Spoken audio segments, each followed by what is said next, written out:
कवितेचं शीर्षक आहे अखेर कविता. अखेर कविता सापडली. एकेकाळी जगण्याच्या धगीमुळं, पोटाच्या आगीमुळं, भाकरीच्या मागे धावताना खूप दमछाक व्हायची माझी. एकेकाळी जगण्याच्या धगीमुळं, पोटाच्या आगीमुळं, भाकरीच्या मागे धावताना खूप दमछाक व्हायची माझी.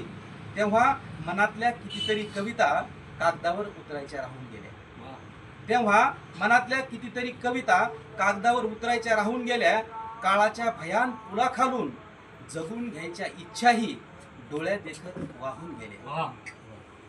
त्या कवितांचं आणि इच्छांचं पुढं काय झालं असेल काहीच माहित नाही.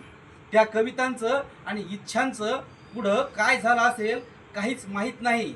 मधल्या काळात खूप धडपडलो, झगडलो आणि कित्येकदा ठेचकाळून पडलो. मधल्या काळात खूप धडपडलो, झगडलो आणि कित्येकदा ठेचकाळून पडलोही. पण भाकरीचा प्रश्न सोडवला.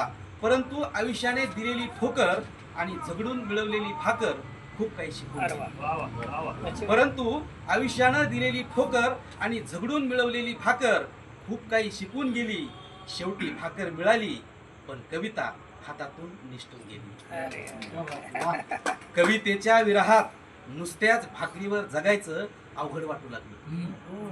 कवितेच्या विरहात नुसत्याच भाकरीवर जगायचं अवघड वाटू लागलं. सगळं काही भेटू लागलं, तरीही काळीज आतून तुटू लागलं. व्याकुळ एका सायंकाळी झाडाखाली